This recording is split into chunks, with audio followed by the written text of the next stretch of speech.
ففروا إلى الله ففروا إلى الله ففروا إلى الله ففروا إلى الله. أعوذ بالله من الشيطان الرجيم. بسم الله الرحمن الرحيم. تبارك الذي نزل الفرقان على عبده ليكون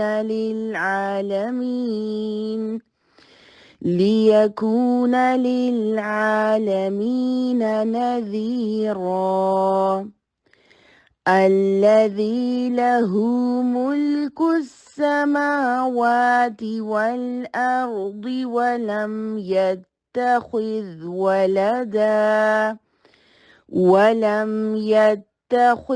ولدا ولم يكن له شريك في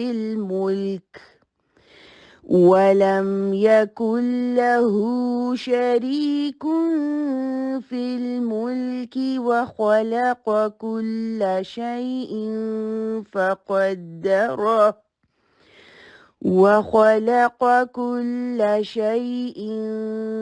فقدره تقديرا.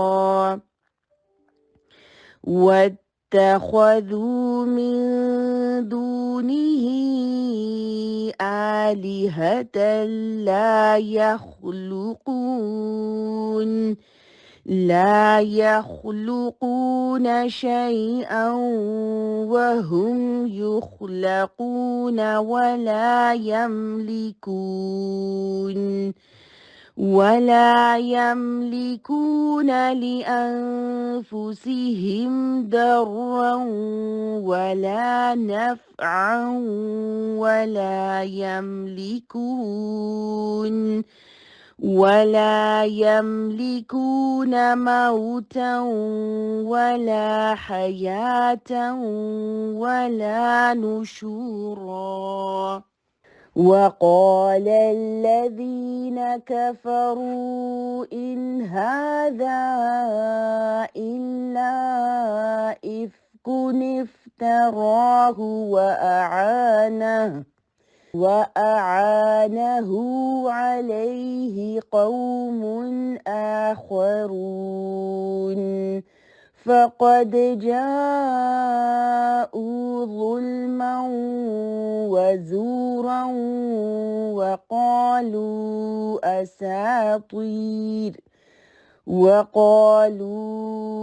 أساطير الأولين اكتتبها فهي تملى عليه بكرة وأصيلا. قل أنزله الذي يعلم السر في السماوات والأرض إنه كان غفورا رحيما. صدق الله العظيم. اعوذ باللہ من الشیطان الرجیم بسم اللہ الرحمن الرحیم رب اشرح لی صدری ویسر لی امری واحلل عقدۃ من لسانی یفقہوا قولی اللہم انفعنا بما علمتنا وعلمنا ما ينفعنا وزدنا علما اللہم انا نسألک علما نافعا ورزقا طیبا وعملا متقبلا اللہم انا نعوذ بک من علم لا ينفع ومن قلب لا يخشع ومن نفس لا تشبع ومن دعوت لا يستجاب لها۔ سب سسٹرز کو السلام علیکم ورحمۃ اللہ وبرکاتہ۔ آج انشاءاللہ العزیز ہم سورہ فرقان شروع کریں گے۔ سورہ فرقان بھی مکی زندگی کے تیسرے دور میں نازل ہوئی ہے۔ اس دور میں نازل ہونے والی صورتوں پہ اگر ہم ایک نظر ڈالیں تو ان سب صورتوں میں ہمیں نبی کریم پر جو الزامات ہیں ان کے جوابات مل رہے ہیں، اور ساتھ ساتھ مشرکین مکہ کو تنبیہ کی جا رہی ہے، تاریخ کی مثالوں سے کائنات میں موجود نشانیوں پر غور و فکر کرنے کی دعوت دی جا رہی ہے، اور اسی میں پھر ساتھ مومنین کو تسلی دی جا رہی ہے، اطمینان دیا جا رہا ہے، انہیں اللہ پر توکل کرنے کا اور اللہ سے دعائیں مانگنے کا اور اپنے کام کو جاری رکھنے کی نصیحت کی جا رہی ہے۔ یہ سارے مضامین ہمیں ان صورتوں میں ملتے ہیں۔ پھر ان صورتوں کے آغاز میں ہمیں کہیں نبی کریم کا تعارف مل رہا ہے، کہیں قرآن مجید کا تعارف مل رہا ہے، شروع میں توحید کی آیات ہیں، پھر اس کے بعد بیچ کے پیراگراف میں ہمیں تاریخی مثالیں ملتی ہیں، کائنات کی نشانیاں ملتی ہیں، اور آخر میں پھر مومنین کے لیے ہدایات آتی ہیں۔ تقریباً سبھی کا سٹائل یہ ہے۔ ان صورتوں میں اگر الزامات ایک ہیں تو جواب بھی ان کے ویسے ہی دیے جا رہے ہیں، واقعات بھی وہی ہیں تاریخ کے، لیکن ہر جگہ جو الزامات کا بیان کرنے کا انداز ہے، ان کے جو جوابات دینے کا انداز ہے، تاریخی واقعات سے جو مثالیں دی گئی ہیں یا کائنات میں موجود نشانیوں کی جو مثالیں دی گئی ہیں، ہر جگہ نئے انداز میں، نئے سٹائل میں، جملوں کا سٹرکچر مختلف ہے، الفاظ تھوڑے مختلف ہیں۔ تاریخی واقعات میں سے، انبیاء کے قصوں میں سے کسی ایک منظر کو ڈیٹیل میں بیان کیا گیا ایک سورہ میں، تو دوسرے میں صرف اس کا اشارہ کر دیا گیا ہے۔ کہیں منکرین کی ایک الزام کو ذرا وضاحت سے بیان کیا گیا، دوسری جگہ ذرا مختصر کر دیا گیا ہے۔ ہمیں شاید چونکہ اردو میں ہم ترجمہ دیکھ رہے ہیں تو ہمیں ایک جیسی چیز لگے گی، لیکن ہم اگر عربی پہ غور کریں تو ہمیں لگے گا کہ ہر جگہ نئے انداز میں اس چیز کو اللہ رب العالمین نے بیان کیا ہے، طرح طرح سے مختلف انداز سے بیان کیا ہے۔ اسی لیے اللہ رب العالمین نے کہا ہے کہ قرآن مجید میں ہم طرح طرح سے مثالیں بیان کرتے ہیں، شاید کہ یہ لوگ سمجھنے لگیں، شاید کہ یہ عقل سے کام لیں۔ اور ہمارے لیے بھی ضروری ہے کہ اس وقت ہم اگرچہ ان مضامین سے جلدی سے گزرتے چلے جا رہے ہیں، لیکن قرآن کے الفاظ کو غور سے پڑھیں، سمجھیں، اور پھر اندازہ ہوگا کہ اللہ رب العالمین یہاں اس اعتراض کا جواب دیتے ہوئے کون سے الفاظ استعمال کر رہے ہیں اور ان لوگوں کو کس طرح سے تنبیہ کی جا رہی ہے۔ اللہ رب العالمین سے دعا کرتے ہیں کہ ہمیں قرآن مجید کے الفاظ کو سمجھنے والا بنا دے، اور بعد میں ہمیں موقع ملے تو ہم عربی کو سیکھ کر قرآن کے متن کے ساتھ چلتے ہوئے اس کو پڑھیں، تو پھر ہمیں قرآن میں وہ لذت بھی نظر آئے گی، قرآن میں ہمیں وہ چیز نظر آئے گی جس کو مشرکین سمجھ نہیں پا رہے۔ کبھی اس کو وہ جادو کا نام دیتے ہیں اور کبھی شاعری کا نام دیتے ہیں، چھپ چھپ کے سنتے ہیں، ماننے پر آمادہ نہیں ہو رہے۔ جو ماننے پر آمادہ نہ ہونے کی وجہ قرآن میں بار بار بیان کی جا رہی ہے کہ وہ ان کی اپنی خواہشات نفس کی پیروی ہے، آخرت کو نہ ماننا ہے، دنیا پرستی ہے۔ اور وہیں ساتھ ساتھ ہمیں یہ دعائیں بھی مانگنی ہے کہ جو رکاوٹیں ہیں قرآن کو سمجھنے میں، وہ رکاوٹیں دور ہو جائیں، آمین۔ سٹارٹ کرنے جا رہے ہیں سورہ فرقان، 77 آیات ہیں۔ اس کے مضامین کو بھی 6 پیراگراف میں ڈیوائیڈ کیا جا سکتا ہے۔ پہلے پیراگراف میں مقصد رسالت تو وہی ہے، پھر اعتراضات کے جوابات دیے گئے ہیں، پھر تاریخ سے مثالیں ہیں، کائنات میں موجود نشانیاں وہ ڈسکس کی گئی ہیں، اور آخری 2 پیراگراف میں مومنین کو نصیحت کی گئی اور عباد الرحمن کی صفات بیان کی گئی ہیں۔ اسی سورہ میں مومنین کو نصیحت کی گئی، وجاہدہم بہ جہادا کبیرا، کہ قرآن کو لے کر اٹھو اور اس کے ذریعے جہاد کبیر کرو، سب تک اس کی پیغام، اس کی دعوت پہنچا دو۔ اس کے علاوہ اس سورہ میں ہم دیکھتے ہیں کہ نبی کریم صلی اللہ علیہ وسلم کو ساری دنیا کے لیے نذیر ٹھہرایا گیا ہے۔ سورۃ الفرقان، اعوذ باللہ من الشیطان الرجیم، بسم اللہ الرحمن الرحیم، تبارک الذی نزل الفرقان علی عبدہ لیکون للعالمین نذیرا۔ نہایت بابرکت ہے وہ جس نے یہ فرقان اپنے بندے پر نازل کیا تاکہ سارے جہان والوں کے لیے خبردار کر دینے والا ہو۔ اور پیچھے ہم نے پڑھا رحمت للعالمین، اور یہاں اللہ رب العالمین واضح کر رہے ہیں کہ سارے جہان والوں کے لیے نذیر بنا کر بھیجا گیا ہے۔ پھر اگلی آیت میں واضح کیا جا رہا ہے کہ یہ فرقان نازل کرنے والا کون ہے، وہ جو زمین و آسمان کی بادشاہی کا مالک ہے، جس نے کسی کو بیٹا نہیں بنایا، بادشاہی میں کوئی شریک نہیں، ہر چیز کو اس نے پیدا کیا، اس کی تقدیر مقرر کی ہے، اور لوگ اس کے ساتھ یہ ظلم کر رہے ہیں کہ اس کو چھوڑ کے ایسے معبود بنا لیے جو پیدا نہیں کرتے، خود کیے جاتے ہیں، جو اپنے لیے بھی یا کسی دوسرے کے لیے بھی کوئی نفع نقصان کا اختیار نہیں رکھتے، جو نہ کسی کو موت دے سکتے ہیں، نہ زندگی دے سکتے ہیں، نہ کسی کو دوبارہ اٹھا سکتے ہیں۔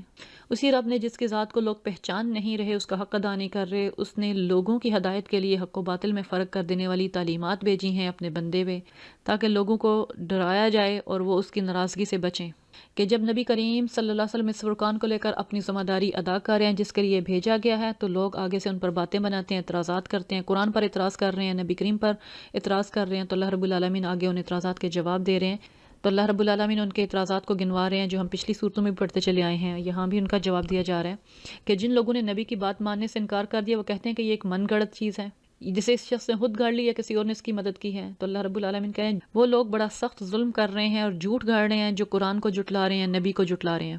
پھر کہتے ہیں کہ یہ اساطیر الاولین ہیں جنہیں یہ شخص نقل کراتا ہے، صبح شام سے سنائی جاتی ہیں۔ کہا جا رہا ہے نبی ان سے کہو کہ اسے نازل کیا اس نے جو زمین اور آسمان کے بھید جانتا ہے، ان کے راز جانتا ہے، وہ غفور الرحیم ہے۔ پھر اعتراض کرتے ہیں کہ یہ کیسا رسول ہے جو کھانا کھاتا ہے، بازاروں میں چلتا ہے، فرشتے کیوں نہیں اتارے گئے جو ساتھ ہوتے، ڈراتے دھمکاتے لوگوں کو، یا پھر اسے کوئی باغ ہی کیوں نہیں دیا گیا کہ یہ اطمینان سے روزی حاصل کرتا۔ اور پھر الزام کیا لگاتے ہیں، یہ تو رجل مسحور ہے جس پر کوئی اثر ہو گیا ہے۔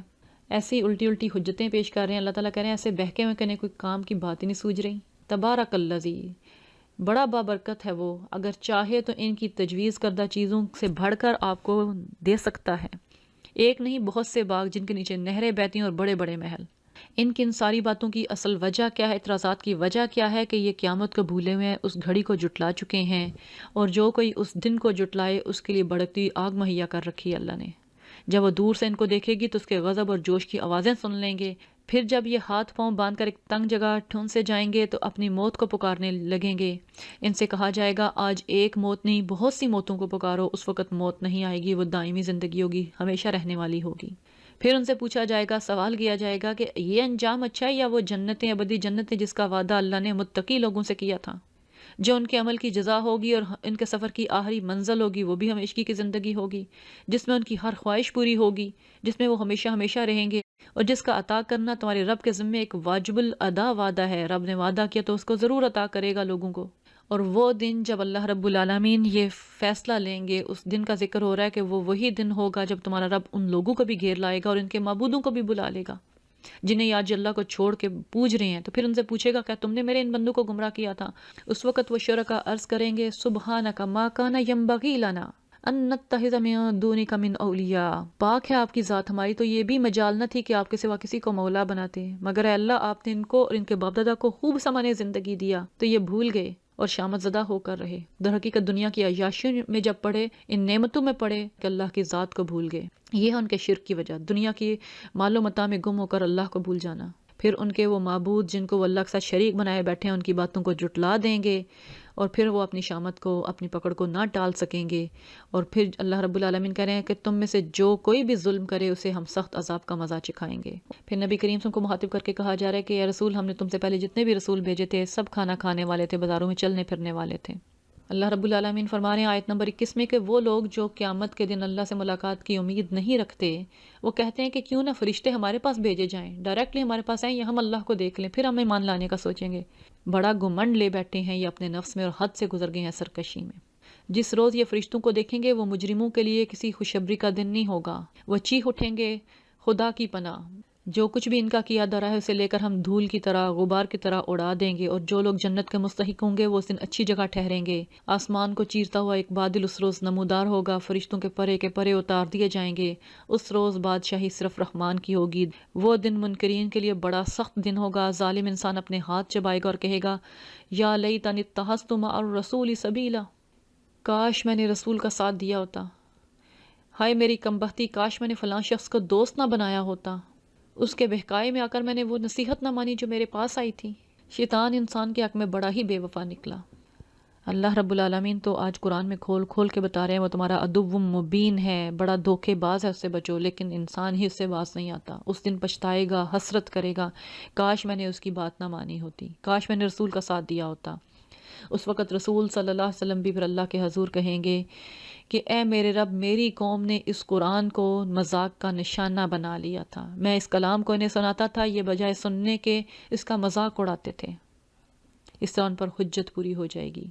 نبی کریم صلی اللہ علیہ وسلم کو مخاطب کر کے کہا جا رہا ہے کہ اے نبی، ہم نے اسی طرح مجرموں کو ہر نبی کا دشمن بنا دیا ہے، اور تمہارے لیے تمہارا رب ہی رہنمائی اور مدد کو کافی ہے۔ ان کو تسلی دی جا رہی، اطمینان دیا جا رہا ہے۔ پھر منکرین کا اعتراض ہے کہ قرآن ایک ہی دفعہ کیوں نہیں نازل کر دیا گیا، یہ کیوں تھوڑا تھوڑا لا رہے ہیں؟ تو اس کا مطلب ہے کہ آپ گھڑ کے لا رہے ہیں، اگر اللہ کی طرف سے آئے تو ایک ہی دفعہ کیوں نہیں آیا؟ تو اس کا جواب اللہ رب العالمین مومنین کو دے رہے ہیں۔ اس کی نزول کی تدریجاً نزول کی حکمت یہ ہے کہ ہم تمہیں ذہن نشین کرواتے رہیں، پھر اس کو خاص ترتیب کے ساتھ الگ الگ اجزاء کی شکل دی ہے۔ اس میں یہ بھی مصلحت ہے جب کبھی وہ تمہارے پاس کوئی نرالی بات یا عجیب سوال لے کر آئے تو اس کا ٹھیک جواب بر وقت ہمیں تمہیں دے دیا کریں۔ پھر آگے کچھ تاریخی واقعات کی طرف اشارہ کیا جا رہا ہے اور کہا جا رہا ہے کہ ان واقعات سے عبرت لو، نصیحت پکڑو ان قوموں سے جو اپنی مہلت عمل پوری کر کے جا چکی ہیں۔ آیت نمبر 35 میں کہا جا رہا ہے کہ اللہ نے موسیٰ علیہ السلام کو کتاب دی، ان کے ساتھ ہارون علیہ السلام کو ان کا وزیر بنا کے بھیجا، اور ان کو کہا کہ اس قوم کی طرف جاؤ جو اللہ کی نشانیوں کو جٹلا رہی ہے، لیکن ان لوگوں نے ان کی بات نہیں مانی۔ تو اللہ تعالیٰ کہہ رہے ہیں ہم نے ان لوگوں کو تباہ و برباد کر کے رکھ دیا، مٹا کے رکھ دیا۔ پھر قوم نوح کا ذکر کیا جا رہا ہے کہ جب انہوں نے بھی رسولوں کو جٹلایا، اللہ نے ان کو غرق کر دیا اور دنیا بھر کے لوگوں کے لیے نشان عبرت بنا دیا۔ اور یہی کہا جا رہا ہے وَأَعْتَدْنَا لِلظَّالِمِينَ عَذَابًا أَلِيمًا، اور اگلی دنیا میں ان لوگوں کے لیے، جٹلانے والوں کے لیے، ظلم کرنے والوں کے لیے اللہ نے ایک اور عذاب علیم تیار کر رکھا ہے۔ پھر اسی طرح دوسری قومیں عاد، سمود، اصحاب الرس اور بیچ کی صدیوں کے بہت سے لوگ تباہ کیے گئے۔ ان میں سے ہر ایک کو ہم نے پہلے تباہ ہونے والوں کی مثالیں دے دے کر سمجھایا، آخر کر ہر ایک کو غارت کر دیا گیا۔ اور پھر اس بستی پر تو ان کا گزر ہو چکا ہوگا جس پر بدترین بارش برسائے گی، یعنی حضرت لوط علیہ السلام کی قوم۔ کیا انہوں نے اس کا حال دیکھا نہ ہوگا؟ مگر یہ موت کے بعد دوسری زندگی کی توقع ہی نہیں رکھتے، اسی لیے تو ان نشانیوں سے گزرتے ہیں، ان سے عبرت نہیں لیتے۔ جب بھی نبی کریم کو دیکھتے ہیں تو مذاق کا نشانہ بنا لیتے ہیں اور کہتے ہیں کہ اس شخص کو اللہ نے رسول بنا کے ہمارے لیے بھیجا ہے، اور پھر آگے سے اعتراض کیا کرتے ہیں کہ اس نے تو ہمیں گمراہ کر کے اپنے معبودوں سے ہٹا ہی دیا ہوتا اگر ہم ان کی عقیدت پر نہ جم گئے ہوتے۔ تو اللہ رب العالمین کہہ رہے ہیں کہ وہ وقت دور نہیں جب عذاب کو دیکھ کے انہیں خود معلوم ہو جائے گا کہ کون گمراہی میں دور نکل گیا تھا۔ در حقیقت اس کی وجہ آگے بتائی جا رہی ہے کہ یہ وہ لوگ ہیں جنہوں نے اپنی خواہشات نفس کو اپنا خدا بنا رکھا ہے۔ آیت نمبر 42 میں کہا جا رہا ہے کہ کیا کبھی تم نے اس شخص کے حال پہ غور کیا جس نے اپنی خواہش نفس کو اپنا خدا بنا لیا ہو؟ کیا تم ایسے شخص کو سیدھی راہ پر لانے کا ذمہ لے سکتے ہو؟ یا تم یہ سمجھتے ہو کہ ان میں سے اکثر سنتے اور سمجھتے ہیں؟ یہ تو جانوروں کی طرح ہیں، بلکہ ان سے بھی گئے گزرے۔ نہ یہ اللہ تعالیٰ کی نشانیوں پر غور کرتے ہیں، نہ ہی ان واقعات پر غور کرتے ہیں، نہ ہی قرآن کے کلام پر غور کرتے ہیں، نہ ہی نبی کریم کی ذات پر غور کر رہے ہیں کہ ان کے سامنے صبح و شام یہ آیات پڑھی جا رہی ہیں، واضح آیات ان کو سنائی جا رہی ہیں، نبی کی زندگی ان کے سامنے ہے، یہ اپنی خواہشات نفس کے پیچھے پڑے ہوئے ان چیزوں پر غور نہیں کرتے اور بھٹکے چلے جا رہے ہیں۔ آگے آیات نمبر 45 سے 54 تک اللہ رب العالمین ان نشانیوں کی طرف اشارہ کر رہے ہیں کہ جو دن رات ہمارے مشاہدے میں آتی ہیں، کہ کس طرح اللہ رب العالمین سایہ پھیلاتے ہیں، پھر ایسا ایسا سورج جب نکلتا ہے تو سایہ کم ہوتا چلا جاتا ہے۔ وہی رب ہے جس نے رات کو سکون کا ذریعہ بنا دیا ہے، دن میں زندگی رکھ دی ہے۔ پھر وہی رب ہے جو ہواؤں کو بارش کی خوشخبری لیے ہوئے بھیجتا ہے، پھر آسمان سے پانی نازل کر کے نہ صرف زمین کو زندگی دیتا ہے بلکہ اس کے ذریعے بہت سارے جانوروں کو، بہت ساری مخلوقات کو سیراب کرتا ہے، انسانوں کو سیراب کرتا ہے۔ اور یہ مشاہدات اللہ رب العالمین کہہ رہے ہیں کہ ہم بار بار تمہارے سامنے اس لیے لاتے ہیں کہ تاکہ تم سبق لو، لیکن لوگ ان مشاہدات کو دیکھا اندیکھا کر دیتے ہیں، کفر اور ناشکری کے رویے پر ہی اصرار کرتے ہیں۔ ان مشاہدات قدرت کو دیکھتے ہوئے وہ ذرا بھی اللہ کی ذات کے بارے میں نہیں سوچتے کہ یہ انتظامات کرنے والا کون ہے۔ اگر ان مشاہدات پر انسان غور کرے تو رب کی ذات کو پہچان لے، اس کا شکر گزار بندہ بن جائے کہ اسی نے یہ ہمارے لیے سارے سلسلے چلائے تاکہ ہمارے لیے یہاں زندگی آسان ہو اور ہم اپنی ذمہ داریاں پوری کر سکیں، ہم ان نعمتوں سے فائدہ اٹھا سکیں۔ مگر اکثر لوگ کفر اور ناشکری کا رویہ ہی اختیار کرتے ہیں، نصیحت پکڑتے ہی نہیں ہیں، غور و فکر کرتے ہی نہیں ہیں۔ آیت نمبر 51 میں اللہ تعالیٰ کہہ رہے ہیں کہ اگر ہم چاہتے تو ایک ایک بستی میں خبردار کرنے والا اٹھا کھڑا کرتے، لیکن یہ لوگ سننے والے نہیں ہیں۔ اللہ رب العالمین نے ایسا نہیں کیا، دنیا بھر کے لیے ایک ہی نبی مبعوث کر دیا اور اسی ہدایت کو سب لوگوں کے لیے کافی قرار دیا ہے۔ اگر یہ ماننے والے ہوں تو اس سے نصیحت حاصل کر لیں۔ پھر مومنین کو آگے نصیحت کی جا رہی ہے، نبی کریم کو نصیحت کی جا رہی ہے، فَلَا تُطِعِ الْقَافِرِينَ وَجَاهِدْهُمْ بِهِ جِهَادًا كَبِيرًا۔ ان کافروں کی بات ہرگز نہ ماننا اور اس قرآن کو لے کر ان کے ساتھ زبردست جہاد کرو جو ہدایت اللہ تعالیٰ نے تمہیں دی ہے، جس کا یہ انکار کر رہے ہیں، اس کو لے کر ان لوگوں کے خلاف کھڑے ہو جاؤ، ان کو پیغام حق سناؤ اور اس قرآن کا پیغام ایک ایک بندے تک پہنچا دو۔ اللہ رب العالمین نے تا قیامت تک کے لیے نبی کریم کو نذیر بنا کر بھیج دیا، رحمت للعالمین بنا کر بھیج دیا۔ اب ہماری ذمہ داری ہے اس قرآن کو ایک ایک فرد تک پہنچانا۔ تو کہا جا رہا ہے وَجَاهِدْهُمْ بِهِ جِهَادًا كَبِيرًا۔ اس کے بعد پھر آگے نشانیوں کی بات کی جا رہی ہے کہ جو انسان دن رات مشاہدے کرتا ہے، اپنے آگے پیچھے یہ نشانیاں دیکھتا ہے، اور یہی اللہ رب العالمین نے پیچھے کہا کہ اس کتاب میں انہی کا تو ذکر ہے، انہی کے ماحول کا، انہی علامتوں کا تو ذکر ہے، اس میں کیا چیز ہے جو ان کو سمجھ نہیں آ رہی۔ بجائے رب کو دیکھنے کا مطالبہ کرنے کے وہ ان نشانیوں پر غور و فکر کریں تو رب کی ذات کو پا لیں۔ وہ رب کون ہے؟ وہی ہے جس نے دو سمندروں کو ملا رکھا ہے، ایک لذیذ اور شیریں، دوسرا تلخ اور کڑوا، دونوں کے درمیان ایک پردہ حائل ہے، ایک رکاوٹ ہے جو انہیں گڈمڈ ہونے سے روکے ہوئے ہے۔ دیکھتے ہیں کہ پانی آپس میں بہتا ہوا چلا آ رہا ہے، ایک ایسا انجانا پردہ حائل ہے جو ان کو مکس ہونے سے روکے ہوئے ہے۔ اس پر ہی غور کریں۔ اور وہ رب وہی ہے جس نے پانی سے ایک بشر پیدا کیا، اس سے نسب اور سسرال کے دو الگ الگ سلسلے چلائے۔ تیرا رب بڑی ہی قدرت والا ہے۔ اس رب کو، اس خدا کو چھوڑ کر یہ لوگ ان کو پوج رہے ہیں جو نہ ان کو نفع پہنچا سکتے ہیں نہ نقصان، اور اوپر سے مزید یہ کہ کافر اپنے رب کے مقابلے میں ہر باغی کا مددگار بنا ہوا ہے۔ پھر نبی کریم صلی اللہ علیہ وسلم کہا جا رہا ہے وَمَا أَرْسَلْنَاكَ إِلَّا مُبَشِّرًا وَنَذِيرًا، کہ اے نبی صلی اللہ علیہ وسلم تم کو ہم نے ایک بشارت دینے والا اور خبردار کر دینے والا بنا کر بھیجا ہے۔ ان سے کہہ دو کہ میں اس کام پر تم سے کوئی اجرت نہیں مانگتا، میری اجرت بس یہی ہے کہ جس کا جی چاہے اپنے رب کا رستہ اختیار کر لے۔ اور پھر اگلی نصیحت کی جا رہی ہے کہ اے نبی اس خدا پر بھروسہ رکھو جو زندہ ہے، کبھی مرنے والا نہیں، اس کی حمد کے ساتھ اس کی تسبیح کرو، اپنے بندوں کے گناہوں سے بس اس کا باخبر ہونا کافی ہے، وہ ان کی خبر لینے کے لیے کافی ہے۔ جس ہستی نے یہ ساری نشانیاں، یہ ساری چیزیں پیدا کی اور جس پر مومنین کو بھروسہ رکھنے کا کہا جا رہا ہے کہ وہی ہے جس نے زمین و آسمان کو 6 دنوں میں پیدا کیا، پھر عرش پر جلوہ فرما ہوا۔ الرحمن، وہ رحمان ہے، اس کی شان تو بس کسی جاننے والے سے پوچھو۔ ان لوگوں سے جب کہا جاتا ہے کہ اس رحمان کو سجدہ کرو تو کہتے ہیں رحمان کیا ہوتا ہے؟ بس جسے تو کہہ دے اس کو ہم سجدہ کرتے پھریں۔ رحمان کی طرف بلایا جانا ان کی نفرت میں اور اضافہ کر دیتا ہے۔ آیا نمبر 61 میں پھر آگے کہا جا رہا ہے کہ وہ رحمان جس کی طرف بلایا جا رہا ہے وہ ہستی ہے جو نہایت بابرکت ہے، جس نے آسمان میں برج بنائے، چراغ روشن کیا، چمکتا ہوا چاند بنایا، وہی ہے جس نے رات اور دن کو ایک دوسرے کا جانشین بنایا۔ ان سب میں نشانیاں ہیں ہر اس شخص کے لیے جو نصیحت لینا چاہے یا شکر گزار ہونا چاہے۔ نشانیاں ارد گرد موجود ہیں، اللہ کا تعارف موجود ہے، اس رحمان کی طرف بلایا بھی جا رہا ہے، لیکن ان سب سے نصیحت وہی لیتا ہے جو لینا چاہے یا شکر گزار بندہ بننا چاہے۔ اب آگے جس رحمان کو ماننے سے وہ انکار کر رہے ہیں، پہچاننے سے انکار کر رہے ہیں، آگے اللہ رب العالمین مومنین کی صفات بیان کر رہا ہے، لیکن ان مومنین کو اللہ رب العالمین اپنی طرف نسبت کر کے ان کا ذکر کر رہا ہے کہ وہ عباد الرحمان جن پر اللہ فخر کرے گا۔ اللہ رب العالمین کہہ رہے ہیں کہ میرے بندے، رحمان کے بندے تو وہ ہیں جو زمین پر چلتے ہیں تو بڑی نرم چال چلتے ہیں، وہ مغرور اور متکبر نہیں ہیں جباروں اور مفسدوں کی طرح، بلکہ انتہائی سلیم الطبع شریف لوگ، نیک لوگ ہیں، وہ رحمان کے اصلی بندے ہیں۔ جب جاہل ان کے منہ کو آئیں تو کہہ دیتے ہیں سلامہ، سلام ہے تم کو، وہ ان سے الجھتے نہیں ہیں۔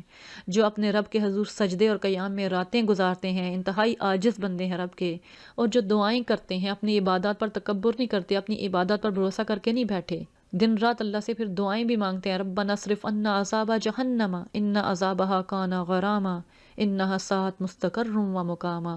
اللہ سے ڈرتے ہوئے، عذاب جہنم سے ڈرتے اس سے پناہ کی دعائیں مانگتے ہیں کہ اللہ ہمیں جہنم کے عذاب سے بچا لے، اس کا عذاب تو جان کا لاگو ہے، بڑا ہی برا مستقر اور مقام ہے۔ پھر ان کی اور آگے صفات بتائی جا رہی ہیں کہ وہ جو خرچ کرتے ہیں تو نہ فضول خرچی کرتے ہیں نہ بخل کرتے ہیں، ان کا حرش دونوں انتہاؤں کے درمیان اعتدال پر قائم رہتا ہے۔ یہ ہیں عباد الرحمان کی صفات، جو اللہ کے سوا کسی اور کو معبود نہیں پکارتے، جو اللہ کی حرام کی کسی جان کو ناحق قتل نہیں کرتے، نہ زنا کے مرتکب ہوتے ہیں۔ ساتھ ہی اللہ رب العالمین پھر واضح کر رہے ہیں کہ عباد الرحمان تو ان چیزوں سے بچنے والے ہیں، اور اگر کوئی یہ برائی کرے گا تو اپنے گناہ کا بدلہ پائے گا، قیامت کے روز اس کو مقرر عذاب دیا جائے گا جس میں وہ ہمیشہ ذلت کے ساتھ پڑا رہے گا، الا یہ کہ کوئی ان گناہوں کے بعد توبہ کر چکا ہو، ایمان لا کے عمل صالح کرنے لگے، ایسے لوگوں کی برائیوں کو اللہ بھلائیوں سے بدل دے گا، وہ بڑا غفور الرحیم ہے۔ جو شخص توبہ کر کے اللہ کی طرف پلٹ آتا ہے جیسا کہ پلٹنے کا حق ہے، تو در حقیقت ان کے حق میں وہ واقعی بڑا ہی غفور الرحیم ہے۔ آگے عباد الرحمان کی مزید کچھ صفات بتائی جا رہی ہیں، والذین لا یشہدون الزور، اور لوگ جھوٹ پہ گواہ نہیں بنتے، کسی لغو چیز پر ان کا گزر ہو جائے تو شریف آدمیوں کی طرح گزر جاتے ہیں، اس میں الجھ کے نہیں رہ جاتے، وہاں رک نہیں جاتے اس کا تماشا دیکھنے کو، وہاں سے گزر جاتے ہیں شریف انسان کی طرح۔ جب ان کے سامنے رب کے آیات سنا کر انہیں نصیحت کی جاتی ہے تو وہ اندھے بہرے بن کر نہیں رہ جاتے، اس پہ غور و فکر کرتے ہیں، تدبر کرتے ہیں اور اپنے لیے عمل کی راہ نکالتے ہیں۔ اور یہ وہ لوگ ہیں جو دعائیں مانگتے ہیں، ربنا هب لنا من ازواجنا وذریاتنا قرۃ اعین واجعلنا للمتقین اماما، کہ ہمارے رب ہمیں اپنی بیویوں اولاد سے آنکھوں کی ٹھنڈک دے دے، ہمیں پرہیزگاروں کا امام بنا۔ انہی لوگوں کے بارے میں اللہ رب العالمین پھر آگے کہہ رہے ہیں، یہ ہیں وہ لوگ جو اپنے صبر کا پھل منزل بلند کی شکل میں پائیں گے، آداب اور تسلیمات سے ان کا استقبال ہوگا، جہاں وہ ہمیشہ ہمیشہ رہیں گے۔ کیا ہی اچھا ہے وہ مستقر اور کیا ہی اچھا ہے وہ مقام۔ اور پھر آخری آیت میں اللہ رب العالمین ان منکرین حق کے بارے میں کہہ رہے ہیں کہ اے نبی، ان لوگوں سے کہو میرے رب کو تمہاری کیا حاجت پڑی ہے اگر تم اس کو نہ پکارو، اب جب کہ تم نے جھٹلا دیا ہے تو ان قریب وہ سزا پاؤ گے کہ جان چھڑانی محال ہوگی۔ استغفر اللہ العظیم۔ اللہ رب العالمین سے دعا کرتے ہیں کہ عباد الرحمان کی صفات ہمارے اندر پیدا کر دے، ہمیں ان اصولوں پر عمل کرنے والا بنا دے۔ یا اللہ یا ارحم الراحمین، ہمیں دعائیں مانگنے والا بنا دے، راتوں کو قیام کرنے والا بنا دے۔ یا اللہ ہمیں توحید خالص عطا کر دے۔ یا اللہ یا ارحم الراحمین، ہمیں گناہوں سے بچا لے، ہمیں توبہ و استغفار کرنے والا بنا دے، ہمیں لغو چیزوں، بیہودہ چیزوں سے دور رکھنا، اپنی آیات پر غور و فکر کرنے والا بنانا۔ یا اللہ یا ارحم الراحمین، آج جو ہم نے عباد الرحمان کی صفات پڑھی ہیں، یا اللہ ہمیں ان پر عمل کرنے والا بنا دے، ان کو ہمارے لیے حجت بنا دے۔ یا اللہ ہمیں قرآن کے ذریعے جہاد کرنے والا بنا دے، قرآن کو ہمارے لیے حجت بنانا، ہمارے اوپر حجت نہ بنانا۔ ربنا هب لنا من ازواجنا وذریاتنا قرۃ اعین واجعلنا للمتقین اماما۔ سورۃ الشعراء 227 آیات ہیں، مکی سورہ ہے، مضامین کو 10 پیراگراف میں ڈیوائڈ کیا جا سکتا ہے۔ مکی زندگی کے تیسرے دور میں نازل ہوئی۔ پہلے پیراگراف میں اگر ہم دیکھیں تو تعارف قرآن ہے، آخری پیراگراف میں مومنین کے لیے ہدایات ہیں، تسلی ہے اور نہ ماننے والوں کے لیے تنبیہ ہے۔ بیچ کے جو 8 پیراگراف ہیں اس میں تاریخی واقعہ سے استدلال کیا گیا ہے۔ اس سورہ میں ہمیں خاص طور پہ اللہ رب العالمین کی 2 صفات ملتی ہیں، الرحیم اور عزیز۔ ان 2 صفات سے اللہ رب العالمین کے اختیارات کی دلیل دی گئی ہے۔ اس سورہ کی آیت نمبر 214 وانذر عشیرتک الاقربین، یہ اعلانیہ دعوت سے ذرا پہلے 4 نبوی میں نازل ہوئی، جس کے بعد آپ صلی اللہ علیہ وسلم نے کوئی صفحہ پر چڑھ کر قریش کے خاندان کو نام لے کر بلایا، انہیں دعوت توحید دی۔ اس سورہ میں ڈسکس کی جنرل تاریخی واقعات میں اگر ہم دیکھیں تو کچھ الفاظ، کچھ جملے ہیں وہ بار بار رپیٹ ہوئے ہیں، جن کا اس سورہ کے مرکزی مضمون سے بہت گہرا تعلق ہے۔ انبیاء کی دعوت کا آغاز ہی جو ہوتا ہے وہ اس سے سوال ہوتا ہے، اللہ یتقون، کیا اللہ رب العالمین کی منع کی ہوئی چیزیں، حرام منکرات، اس کے غضب سے بچنے کی کوشش نہیں کریں گے؟ ان کو بار بار برائیوں کے جو دنیا میں انجام ہے اور اخروی انجام ہے انہیں ڈرایا جا رہا ہے، تو کیا یہ باز نہیں آئیں گے؟ ایک سوال کس انداز میں رکھا گیا ہے۔ انبیاء کی اس دعوت میں انہیں بار بار رب العالمین کا تعارف کروایا گیا ہے کہ در حقیقت وہ ہے کون، صاحب اقتدار ہے، اختیارات رکھنے والا ہے۔ سارے انبیاء کی دعوت میں ہمیں یہ آیات ضرور ملیں گی، اللہ تتقون انی لکم رسول امین فاتقوا اللہ واتیون وما اسألکم علیہ من اجر ان اجری الا علی رب العالمین۔ اس سورہ میں انبیاء کی دعوت ان الفاظ سے ہمیں مل رہی ہے۔ نبی اعلان کر رہے ہیں کہ میں اللہ کی طرف سے ایماندار رسول مقرر کیا گیا ہوں، اللہ سے ڈرو، میری اطاعت کرو، میں تم سے اس پر کوئی اجر نہیں چاہ رہا، میرا اجر تو اللہ رب العالمین کے ذمے ہے۔ اور ان قوموں کے رویوں کو ڈسکس کرتے ہوئے جو ورڈ اور جو صیغہ اللہ رب العالمین نے استعمال کیا، کذبوا یا کذبت، شروع میں جب قریش مکہ کے لیے آ رہا ہے تو یہ آیت آ رہی ہے فقط کذبوا فسیأتیہم انباء ما کانوا بہ یستہزئون، اور پھر جب باقی قوموں کا ذکر آ رہا ہے تو اس میں اللہ رب العالمین کریں کذبت۔ یہ سارے جو ورڈ ہیں یہ تکذیب سے ہیں، اور تکذیب کا جو عمل ہوتا ہے یا جٹلانے کا جو عمل ہوتا ہے یہ ایک دفعہ نہیں ہوتا، یہ بار بار جٹلانا ہوتا ہے، تسلسل پایا جاتا ہے، یعنی جب بھی ان کو نصیحت کی گئی، جب بھی ان کو تنبیہ کی گئی، انہوں نے جٹلا دیا۔ اور ان قوموں کے قصے کے آخر میں اللہ رب العالمین پھر یہ آیات ریپیٹ کر رہے ہیں پوری سورہ میں، ان فی ذالک لآیہ وما کان اکثرهم مؤمنین، کہ اس واقعے میں نشانیاں ہیں لیکن لوگ ایمان نہیں لاتے۔ قریش مکہ کو بار بار تنبیہ کی جا رہی ہے کہ اس واقعے میں اب جو نشانیاں بتائی جا رہی ہیں اسی سے عبرت پکڑ لو، اسی سے نصیحت حاصل کر لو۔ یہ آیت بار بار ریپیٹ ہوئی ہے، ان ربک لہو العزیز الرحیم، اور آخر میں نبی کریم کو بھی یہ نصیحت کی جا رہی ہے کہ اس عزیز الرحیم پر توکل کیا جائے۔ یعنی انبیاء نے اپنی قوموں کو رب العالمین سے متعارف کروایا، اس کے عطا کردہ انعامات کی طرف اشارہ کیا، لیکن جب ان لوگوں نے نہیں سنا تو پھر وہ رب جٹلانے والوں کے حق میں عزیز ثابت ہوا، انہیں مٹا دیا گیا، ایمان لانے والوں کے لیے وہ رحیم ثابت ہوا، انہیں بچا لیا، انہیں مزید نعمتوں سے نوازا گیا۔ اس سورہ کے اینڈ میں جو نبی کریم کو ہدایت دی گئی ہے، فَلَا تَدْعُ مَعَ اللَّهِ إِلَٰهًا آخَرَ وَأَنذِرْ عَشِيرَتَكَ الْأَقْرَبِينَ وَاخْفِضْ جَنَاحَكَ لِمَنِ اتَّبَعَكَ مِنَ الْمُؤْمِنِينَ وَتَوَكَّلْ عَلَى الْعَزِيزِ الرَّحِيمِ۔ سٹارٹ کرتے ہیں سورۃ الشعراء۔ اعوذ باللہ من الشیطان الرجیم، بسم اللہ الرحمن الرحیم۔ تاسیم میم، تلک آیات الکتاب المبین۔ تاسیم میم، یہ کتاب مبین کی آیات ہیں۔ اے نبی، شاید تم اس غم میں اپنی جان کھو دو گے کہ یہ لوگ ایمان نہیں لاتے۔ آپ کو تسلی دینے کے لیے اللہ رب العالمین پر آگے فرما رہے ہیں کہ ہم چاہیں تو آسمان سے ایسی نشانی نازل کر سکتے ہیں کہ ان کی گردنیں اس کے آگے جھک جائیں، لیکن اللہ کی مشیت یہ نہیں ہے کہ اس طرح لوگوں کو جھکا دے۔ ان لوگوں کے پاس رحمان کی طرف سے جو نئی نصیحت بھی آتی ہے یہ سے منہ موڑ لیتے ہیں۔ فقط کذبوا فسیأتیہم انباء ما کانوا بہ یستہزئون، اب جب کہ یہ جٹلا چکے ہیں تو عنقریب ان کو اس چیز کی حقیقت معلوم ہو جائے گی جس کا یہ مذاق اڑاتے رہے ہیں۔ نبی کریم صلی اللہ علیہ وسلم کی دردمندی کا ذکر کرتے ہوئے قریش مکہ کو تنبیہ کی جا رہی ہے۔ کیا انہوں نے کبھی زمین پر نگاہ نہیں ڈالی کہ اللہ تعالیٰ نے جتنی بھی زمین میں نباتات اگائی ہیں، عمدہ قسم کی نباتات، جوڑوں جوڑوں کی شکل میں، زوجن کریم، یعنی ان کو حق کو پہچاننے کے لیے، رب کی ذات کو پہچاننے کے لیے کسی حصی نشانے کی ضرورت نہیں، اگر آنکھیں کھول کر زمین کی نباتات ہی کو دیکھ لیں۔ ان فی ذالک لآیہ وما کان اکثرهم مؤمنین، تو اس میں یقیناً نشانی ہے رب کائنات کی، اس کی توحید کی۔ وما کان اکثرهم مؤمنین، مگر ان میں سے اکثر ماننے والے نہیں ہیں۔ اور ساتھ ہی وَإِنَّ رَبَّكَ لَهُوَ الْعَزِيزُ الرَّحِيمُ، حقیقت یہ ہے کہ تیرا رب زبردست بھی ہے اور رحیم بھی ہے۔ یہ آیات ہیں جو ہم دیکھیں گے کہ ہر پیراگراف کے اینڈ میں بھی آ رہی ہیں۔ آگے آیا نمبر 10 سے لے کر 68 تک قصہ موسیٰ اور فرعون کو ڈسکس کیا گیا ہے۔ انہیں موسیٰ علیہ السلام کا قصہ سناؤ جبکہ تمہارے رب نے موسیٰ کو پکارا کہ ظالم قوم کے پاس جا، قوم فرعون کے پاس۔ کیا وہ نہیں ڈرتے؟ اللہ یتقون، کیا وہ نہیں ڈرتے؟ وہ اپنے معاملات کی اصلاح کرنے کے لیے آمادہ نہیں ہیں؟ موسیٰ علیہ السلام نے اپنے خوف کا اظہار کیا کہ مجھے وہ جھٹلا دیں گے، میرا سینہ گھٹتا ہے، زبان نہیں چلتی، کہ سم ٹائم کہنا چاہ رہے ہوتے ہیں لیکن زبان اس وقت رک جاتی ہے، تو آپ میرے ساتھ ہارون کو بھیج دیں، مجھے مدد مل جائے گی۔ اور ہاں یہ کہ میرے اوپر ایک الزام بھی ہے کہ مجھ سے قتل ہو گیا تھا۔ تو اللہ رب العالمین موسیٰ علیہ السلام کو تسلی دے رہے ہیں کہ نہیں، ہرگز نہیں، تم جاؤ میری نشانیاں لے کر، ہم تمہیں سنتے رہیں گے، انما معکم مستمعون، کہ ہم تمہیں سنتے رہیں گے، تمہارے ساتھ ہیں۔ تم دونوں جاؤ فرعون کے پاس، جا کر کہو میں رب العالمین کی طرف سے رسول بنا کر بھیجا گیا ہوں، بنی اسرائیل کو میرے ساتھ جانے دے۔ اگلا منظر جو ہے وہ فرعون کے دربار کا ہے، جب موسیٰ علیہ السلام اس کو دعوت دے رہے ہیں تو فرعون کے ساتھ ڈائلاگ جو ہو رہا ہے، فرعون ان کو اپنے احسانات یاد کروا رہا ہے کہ ہم نے تمہیں بچہ سا نہیں پالا تھا، تم نے اپنی عمر کے کئی سال ہمارے ساتھ گزارے، پھر تو وہ کام کر گیا جو تجھے کرنا نہیں چاہیے تھا، یعنی قتل تجھ سے ہو گیا۔ اور موسیٰ علیہ السلام پھر اعتراف کرتے ہیں، کہتے ہیں سے غلطی ہو گئی تھی، میں تمہارے خوف سے بھاگ گیا تھا، اب میرے رب نے مجھے نبوت عطا کی ہے، رہا تیرا جو احسان کہ تو نے کئی سال تک مجھے اپنے گھر میں پالا، تو وہ وجہ یہ تھی کہ تو بنی اسرائیل پر ظلم کرنے والا تھا، تو نے ان کو غلام بنا لیا تھا، اور تیرے ڈر سے ہی تو نے مجھے، میری والدہ نے مجھے بہا دیا تھا اور مجھے تیرے گھر میں اللہ رب العالمین رکھ کے میری پرورش کی۔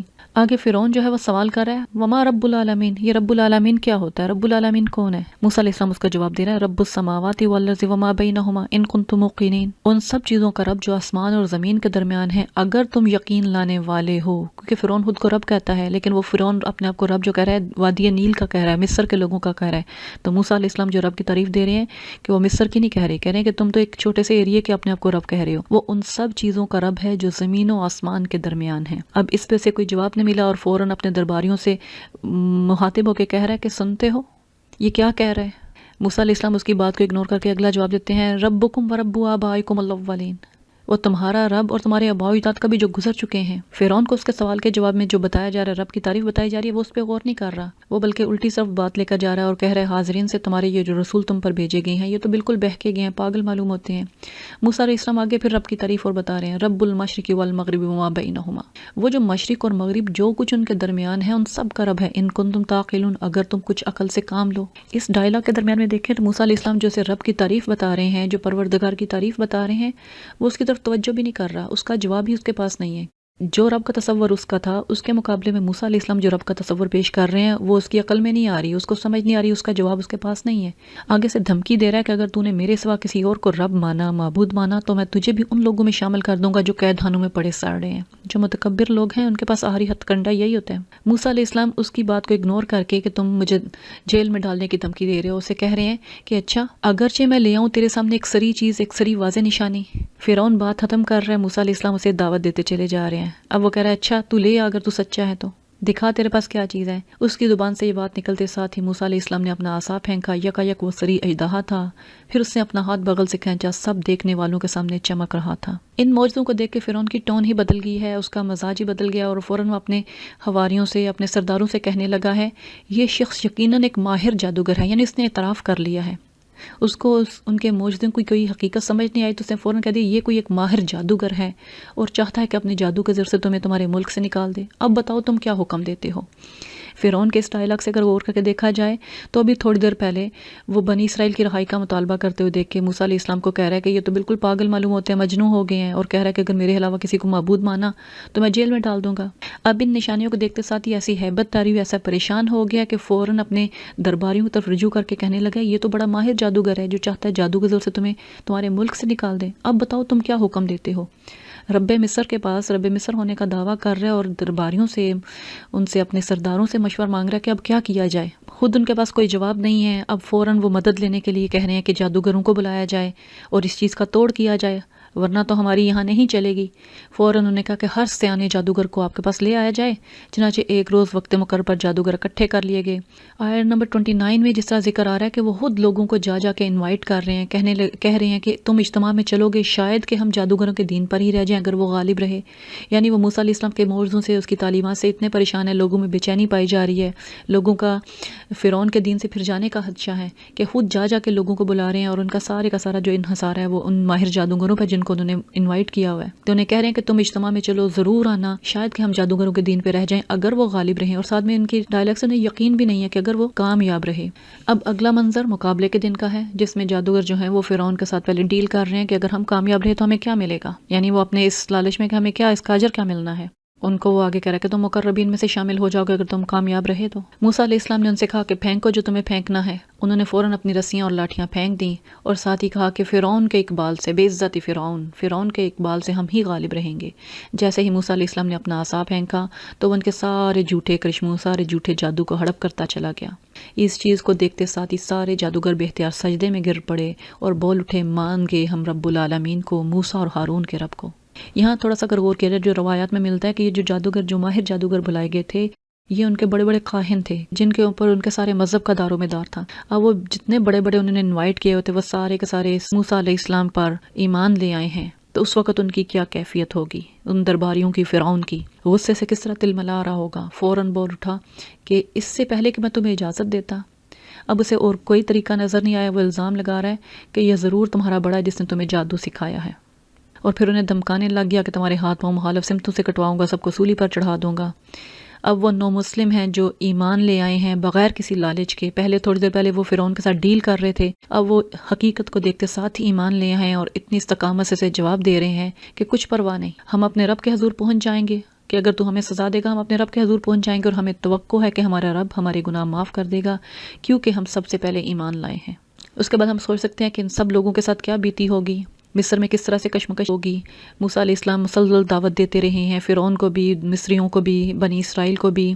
باقی ڈیٹیلز، باقی تفصیلات یہاں نہیں مینشن کی گئی، کس طرح ان پر پیدر پہ نشانیاں بھیجی گئی، انہیں مختلف آزمائشوں میں مبتلا کیا گیا. اب اگلا منظر جو ہے وہ حروج کا ہے، جس میں اللہ رب العالمین موسیٰ علیہ السلام کو کہہ رہے ہیں کہ راتوں رات میرے بندوں کو لے کے نکل جا، تمہارا پیچھا کیا جائے گا. فرعون نے فوجیں اکٹھے کرنے کے لیے سارے شہروں میں پیغام بھیج دی، اور ساتھ میں کہہ رہا ہے کہ یہ کچھ مٹھی بھر لوگ ہیں، انہوں نے ہمیں بہت ناراض کیا، اور ہم ایسی جماعت ہیں جن کا شیوا ہر وقت چوکنا رہنا ہے، اس لیے ہمیں اپنی تیاری کرنی ہے اور ان کا پیچھا کرنا ہے. مٹھی بھر لوگ ہیں، اور لیکن گھبرائے اتنا کہ پورے مصر سے بڑے بڑے سرداروں کو اور ان کی فوجوں کو اس نے انوائٹ کر لیا. اب کیونکہ ایک عرصہ گزر چکا ہے، ان پر حجت پوری ہو چکی ہے، اللہ کی جو عزیزیت کی صفت ہے اس نے غالب آنا ہے، اس نے ان کو ختم کرنا ہے. تو اللہ رب العالمین کہہ رہے ہیں کہ فرعون نے ان کو بلا بھیجا، اور اللہ رب العالمین نے انہیں ان کے باغوں، چشموں، خزانوں، ان کی بہترین قیامگاہوں سے نکال کے موسیٰ علیہ السلام کے پیچھے لایا، کیونکہ ان کو تو غرق کرنا تھا. پھر اس کے بعد اللہ رب العالمین نے بنی اسرائیل کو ان سب چیزوں کا وارث کر دیا. یہاں ان سب چیزوں سے مراد یہ ہے کہ جو دنیاوی مال و متاع تھا ان کا، مصر میں بنی اسرائیل کے دوبارہ داخلے کی کوئی بھی روایت موجود نہیں ہے. یعنی جو بھی دنیاوی مال و متاع تھا، ساز و سامان تھا اس کا، کہ بنی اسرائیل فوراً وارث نہیں بنا دیے گئے. وادی سینا میں آئے ہیں، وہاں کافی عرصہ انہوں نے گزارا ہے، پھر جہاد سے انکار کیا، کئی سال گزرے ہیں، پھر جا کے جب وہ اللہ تعالیٰ کے احکامات پر عمل کیے تو پھر انہیں سرزمین فلسطین میں داخلے کی اجازت ملی ہے. لیکن اللہ رب العالمین کے ہاں دنیا کے سال چند لمحے ہی ہیں. اب آگے ذکر کیا جاتا ہے کہ صبح ہوتے ہی وہ لوگ ان کے تعاقب میں چل پڑے. جب دونوں گروہوں کا آمنا سامنا ہوا تو موسیٰ کے جو ساتھی ہیں وہ پکار اٹھے، چیخ اٹھے، انا لمدرکون، کہ ہم تو پکڑے گئے.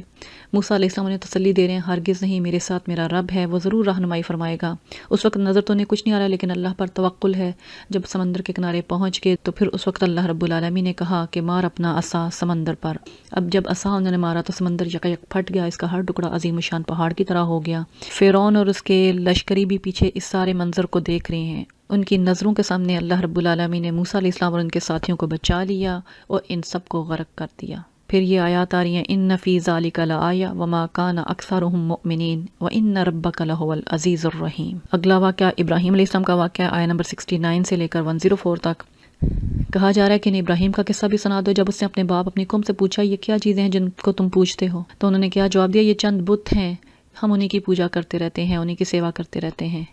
تو ابراہیم علیہ السلام نے سوال کیا، کیا یہ تمہاری سنتے ہیں جب تم انہیں پکارتے یا تمہیں کچھ نفع نقصان پہنچاتے ہیں؟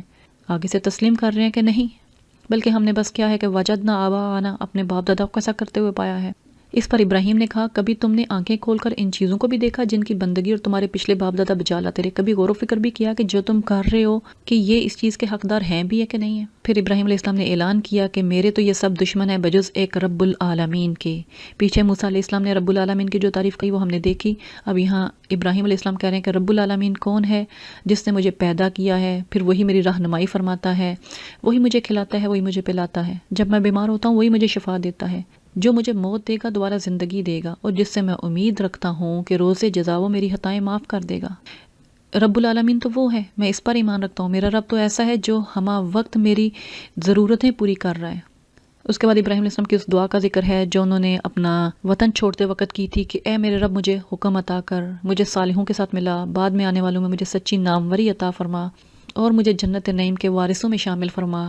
میرے باپ کو معاف کر دے، بے شک وہ گمراہ لوگوں میں سے ہے. مجھے اس دن رسوا نہ کرنا جب سب لوگ زندہ کر کے اٹھائے جائیں گے، جبکہ نہ کوئی مال فائدہ دے گا نہ اولاد، بجز اس کے کوئی شخص قلب سلیم لیے اللہ کے حضور حاضر ہو جائے.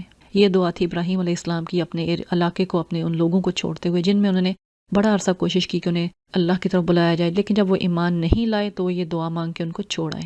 اس کے بعد اگلی آیات میں آخرت کا ذکر ہے کہ اللہ تعالیٰ کہہ رہے ہیں کہ اس روز جنت پرہیزگاروں کے قریب لے آئی جائے گی، دوزخ بہکے ہوئے لوگوں کے سامنے کھول دی جائے گی، اور پھر ان سے سوال کیا جائے گا. اب کہاں ہیں وہ جن کی تم خدا کو چھوڑ کر عبادت کیا کرتے تھے؟ کیا تمہاری کوئی مدد کر سکتے ہیں یا خود اپنا بچاؤ کر سکتے ہیں؟ یقیناً یہ ممکن نہیں۔ تو آیت نمبر 94 میں کہا جا رہا ہے کہ پھر وہ معبود اور ان کے یہ بہکے ہوئے لوگ، ابلیس کے لشکر، سب کے سب اوپر تلے اس میں دھکیل دیے جائیں گے۔ وہاں یہ سب آپس میں جھگڑیں گے اور یہ بہکے ہوئے لوگ اپنے معبودوں سے کہیں گے کہ خدا کی قسم ہم تو سری گمراہی میں مبتلا تھے جب تمہیں رب العالمین کی برابری کا درجہ دے رہے تھے، اور مجرم لوگ ہی تھے جنہوں نے ہم کو اس گمراہی میں ڈالا۔ پھر اعتراف کریں گے اب نہ ہمارا کوئی سفارشی ہے نہ کوئی جگری دوست، کاش ہمیں ایک دفعہ پھر پلٹنے کا موقع مل جائے تو ہم مومن ہوں۔ پھر آیا آ رہی ہے ان فی ذالک لآیہ وما کان اکثرهم مؤمنین وان ربک لہو العزیز الرحیم۔ اگلی چند آیات میں نوح علیہ السلام کا ذکر ہے کہ قوم نوح نے بھی رسولوں کو جھٹلایا۔ جب نوح علیہ السلام نے آ کے کہا اللہ تتقون انی لکم رسول امین فاتقوا اللہ واطیعون وما اسألکم علیہ من اجر ان اجری الا علی رب العالمین فاتقوا اللہ واطیعون۔ انہیں بار بار اللہ سے ڈرایا جا رہا ہے، اطاعت کی طرف بلایا جا رہا ہے، اور یہ بھی کہا جا رہا ہے کہ دیکھو میں اپنی ذاتی غرض نہیں لے کر آیا، اللہ سے ڈرو۔ ان سب لوگوں کا جواب کیا تھا کہ ہم تجھے مان لیں، تیری پیروی تو جو ہمارے کمزور طبقہ رذیل طبقہ وہ کر رہے ہیں۔ نوح علیہ السلام انہیں عرصہ دراز تک تلقین کرتے رہے، انہیں بار بار بلاتے رہے، لیکن وہ لوگ پلٹ کر نہ آئے۔ تو پھر نوح علیہ السلام نے کہا کہ میں تو صاف صاف خبردار کر دینے والا ہوں، اور نوح علیہ السلام کو دمکانے لگے کہ اے نوح اگر تو باز نہ آیا تو پھٹکارے ہوئے لوگوں میں شامل ہو کر رہے گا۔ تو پھر نوح علیہ السلام نے دعا کی کہ اے میرے رب، میری قوم نے مجھے جھٹلا دیا ہے، اب میرے اور ان کے درمیان دو ٹوک فیصلہ کر دے، مجھے اور جو مومن میرے ساتھ ہیں ان کو نجات دے دے۔ مومنین کے حق میں اللہ رب العالمین رحیم ہے، اس نے انہیں بچا لیا ایمان والوں کو، اور باقی سب کو غرق کر دیا کیونکہ وہ عزیز بھی ہے۔ پھر قوم عاد کی طرف ہود علیہ السلام بھیجے گئے، انہوں نے اپنی قوم کو یہی نصیحت کی اللہ تتقون انی لکم رسول امین۔ پھر انہیں ان کے جرائم پر تنبیہ کی گئی، اللہ تعالیٰ کے انعامات گنوائے گئے اور کہا گیا کہ مجھے تمہارے حق میں بڑے دن کے عذاب کا ڈر ہے۔ تو آگے سے کہنے لگے تو ہمیں ڈرا یا نہ ڈرا، نصیحت کر یا نہ کر، ہمارے لیے سب یکساں ہے۔ آیا نمبر 139 میں آ رہا ہے فَكَذَّبُوهُ فَأَهْلَكْنَاهُمْ، انہوں نے اسے جھٹلا دیا، ہم نے انہیں ہلاک کر دیا۔ ان فی ذالک لآیہ وما کان اکثرهم مؤمنین وان ربک لہو العزیز الرحیم۔ آیت نمبر 141 سے 159 تک قوم سمود کا ذکر آ رہا ہے، ان کی طرف صالح علیہ السلام کو بھیجا گیا۔ صالح علیہ السلام نے بھی انہیں یہ نصیحت کی اللہ تتقون انی لکم رسول امین، اور پھر اس کے بعد انہیں کہہ رہے ہیں کہ اللہ رب العالمین نے تمہیں جو باغ اور چشمے اور یہ کھیتیاں جو دی ہیں تم یہ سمجھتے ہو یہ تمہارے پاس ہمیشہ رہیں گی، اللہ سے ڈرو، میری اطاعت کرو۔ انہوں نے صالح علیہ السلام کو کیا کہا؟ تو ایک سحرزدہ آدمی ہے، ایک انسان ہے ہمارے جیسا، کوئی نشانی لے آ۔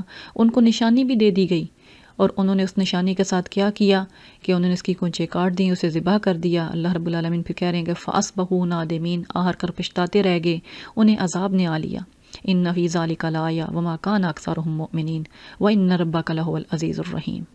قریش مکہ کو یہ سارے واقعہ سنا کے بار بار تنبیہ کی جا رہی ہے۔ قوم لوط کا ذکر کیا جا رہا ہے کہ ان کی قوم نے بھی رسولوں کو جھٹلایا جب ان کے بھائی لوط نے کہا کہ اللہ تتقون، تم باز نہیں آؤ گے اپنی حرکتوں سے، میں رسول امین ہوں، اللہ سے ڈرو، میری اطاعت کرو، میں تم سے کوئی اجر نہیں چاہ رہا، تم انتہائی گندے کام کرنے والے ہو کہ اللہ رب العالمین نے بیویاں پیدا کی ہیں اور تم مردوں کے پاس جاتے ہو۔ انہوں نے لوط علیہ السلام کو دھمکی دی کہ اگر تو ہمیں ڈرانے دھمکانے سے باز نہ آیا تو جو لوگ ہماری بستیوں سے پہلے نکالے گئے ہیں تو بھی ان میں شامل ہو کر رہے گا۔ یعنی پہلے بھی انہیں لوگ تنبیہ کرتے رہے اور وہ بستی چھوڑ کے جانے پر مجبور ہو گئے۔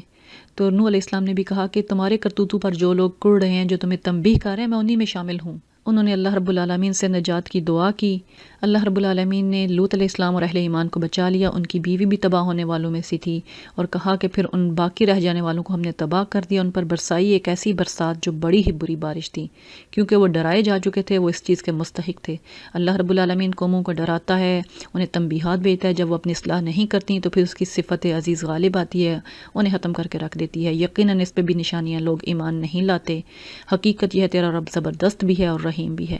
اب اگلے پیراگراف میں شعیب علیہ السلام کی قوم اصحاب الایکہ کا ذکر ہے۔ شعیب علیہ السلام اصحاب الایکہ اور اصحاب مدین دونوں کی طرف نبی بنا کر بھیجے گئے تھے، اور دونوں ہی قومیں تجارت پیشہ تھیں، اور دونوں کے جرائم وہی تھے کہ وہ ناپ تول میں کمی کیا کرتے تھے اور شرک میں مبتلا تھے۔ شعیب علیہ السلام کی تعلیم بھی باقی انبیاء کی طرح یہی تھی کہ اللہ تتقون انی لکم رسول امین، اور پھر ساتھ انہوں نے تنبیہ کی کہ ناپ تول میں کمی نہ کرو، خسارے سے دینے والے نہ بنو، زمین پہ فساد مت برپا کرو۔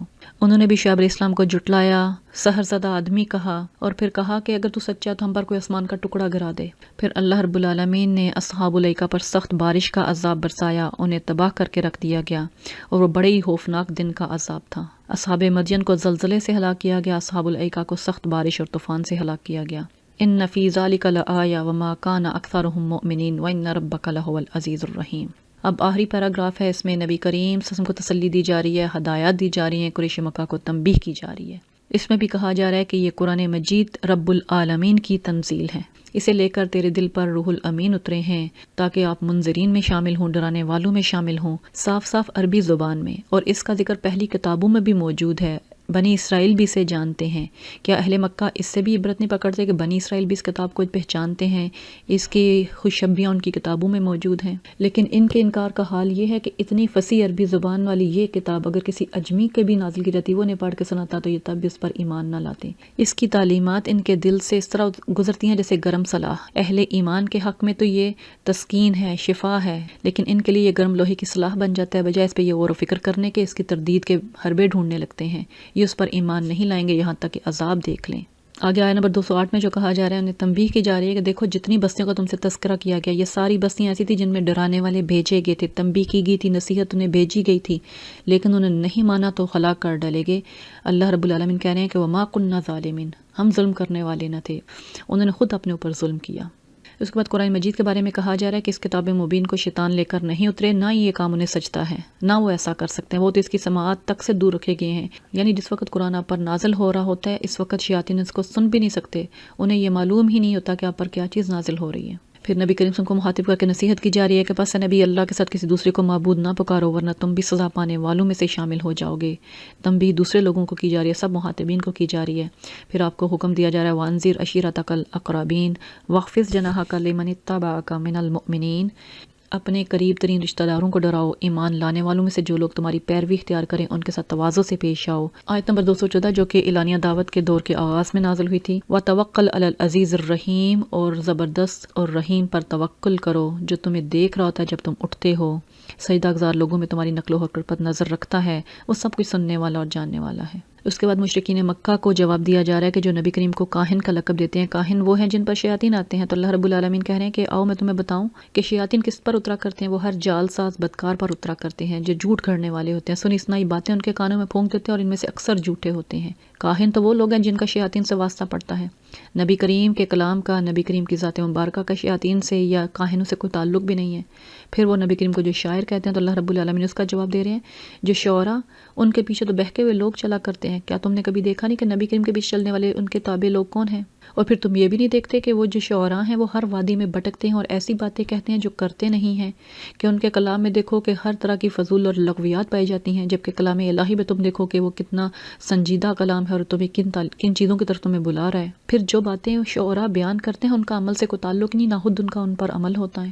اس کے بعد اگلی آیت میں اللہ رب العالمین شعراء میں سے ان لوگوں کو اس مذمت سے نکال رہے ہیں، کہہ رہے ہیں کہ البتہ وہ لوگ جو ایمان لائیں، عمل صالح کریں اور اللہ کو کثرت سے یاد کریں اور صرف اتنا ہی بدلہ لیں جتنا ان پر ظلم کیا گیا ہو، وہ اس چیز میں سے نہیں ہے، وہ ان لوگوں میں سے نہیں ہے۔ سارے شعراء کی مذمت نہیں کی جا رہی، اور آخر میں کہا جا رہا ہے ظلم کرنے والوں کو عنقریب معلوم ہو جائے گا وہ کس انجام سے دوچار ہوتے ہیں۔ صدق اللہ العلی العظیم۔ اللہ رب العالمین ہمیں اپنی ذات کا صحیح تعارف دے دے، صحیح ایمان دے دے، شرک سے بچائے۔ اللہ رب العالمین ہمیں اس قرآن کا صحیح فہم دے دے اور اس پیغام کو اپنے گھر والوں تک، اپنے رشتہ داروں تک اور اپنے ملنے جلنے والے سب انسانوں تک پہنچانے والا بنا دے، اور ہمیں ان لوگوں میں شامل کر دے جو اس پر توکل کرنے والے ہیں، جو اس پر بھروسہ کرنے والے ہیں، اس سے دعائیں مانگنے والے ہیں۔ آمین ثم آمین۔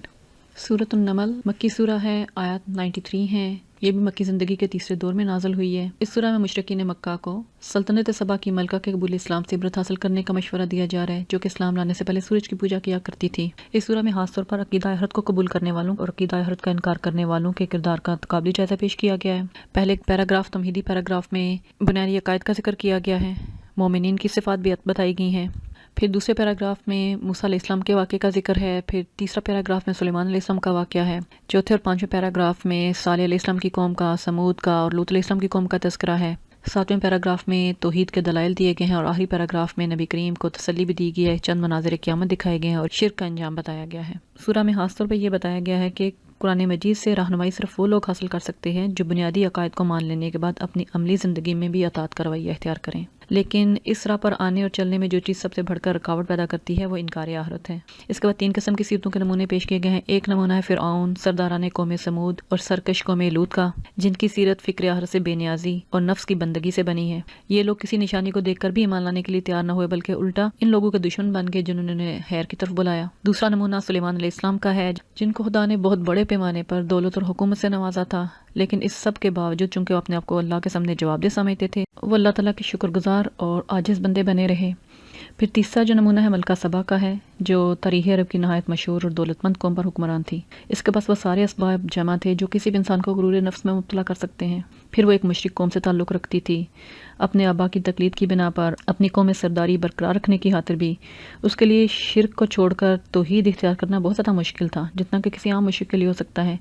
لیکن جب اس پر حق واضح ہو گیا تو کوئی بھی چیز اسے قبول حق سے نہ روک سکی، کیونکہ اس کی گمراہی صرف ایک مشرک ماحول میں آنکھ کھولنے کی وجہ سے تھی، نفس کی بندگی اور خواہشات کی غلامی کا مرض اس پر مسلط نہ تھا۔ پھر اس سورہ میں ہم دیکھتے ہیں کہ 7ویں پیراگراف میں جہاں توحید کے دلائل آئے ہیں، وہاں شرک کی تردید کے لیے 5 مرتبہ سوال کیا گیا، الہ مع اللہ، کہ اللہ کے ساتھ کوئی اور الہ بھی الوہیت میں شریک ہے۔ الہ کا جو کنسپٹ ہے قدرت، طاقت اور اختیار کے حوالے سے، وہ سب ان معنی کے لحاظ سے الہ کا اگر حقدار کوئی ہے تو صرف اللہ ہی ہے۔ وہاں جو 5 مسالے دیے ہیں، ان مسالوں کے بعد یہ سوال بار بار ریپیٹ کیا گیا، الہ مع اللہ۔ پھر اس کے بعد ہم دیکھتے ہیں کہ آخرت کو جھٹلانے والوں کا انجام بتایا گیا ہے، تاریخی واقعات کے بعد میں بھی، اور آخری پیراگراف میں بھی ہمیں ملتا ہے جو مناظر دکھائے گئے ہیں۔ اور سب سے آخر میں نبی کریم صلی اللہ علیہ وسلم کو ہدایت دی گئی ہے کہ اللہ پر توکل کیجئے، بندگی رب اختیار کیجئے، اسی کے فرما بردار بنیے اور اپنے قرآن کو سناتے چلے جائیے، اللہ آپ کے ساتھ ہے، وہ آپ کی مدد کے لیے ہر وقت موجود ہے۔ اس میں ہمیں سلیمان علیہ السلام کی دی دعا بھی ملے گی، ربی اوزعنی ان اشکر نعمتک التی انعمت علی وعلی والدی وان اعمل صالحا ترضاہ وادخلنی برحمتک فی عبادک الصالحین۔ اللہ تعالی ہمیں بھی یہ دعا مانگنے والا بنا دے، آمین۔ سورہ نمل شروع کرتے ہیں، اعوذ باللہ من الشیطان الرجیم، بسم اللہ الرحمن الرحیم، طاسین، تلک آیات القرآن و کتاب مبین، یہ آیات ہیں قرآن کی اور کتاب مبین کی، ہدی و بشری للمؤمنین، ہدایت اور خوشخبری ہے مومنین کے لیے۔ اور مومنین کون ہیں؟ وہ لوگ جو نماز قائم کرتے ہیں، زکوٰۃ ادا کرتے ہیں اور آخرت پر پورا یقین رکھتے ہیں۔ قرآن کن کے لیے ہدایت اور خوشخبری نہیں ہے؟ ان لوگوں کے لیے جو آخرت کو نہیں مانتے، اور اللہ رب العالمین کہہ رہے ہیں کہ ان کے لیے ہم نے ان کے کرتوتوں کو، ان کے اعمال کو خوشنما بنا دیا ہے، اس لیے وہ اس میں بھٹکتے پھر رہے ہیں۔ اور ان لوگوں کے لیے کہا جا رہا ہے یہ وہ لوگ ہیں جن کے لیے بری سزا ہے، اور آخرت میں سب سے زیادہ خسارے میں رہنے والے یہی لوگ ہیں۔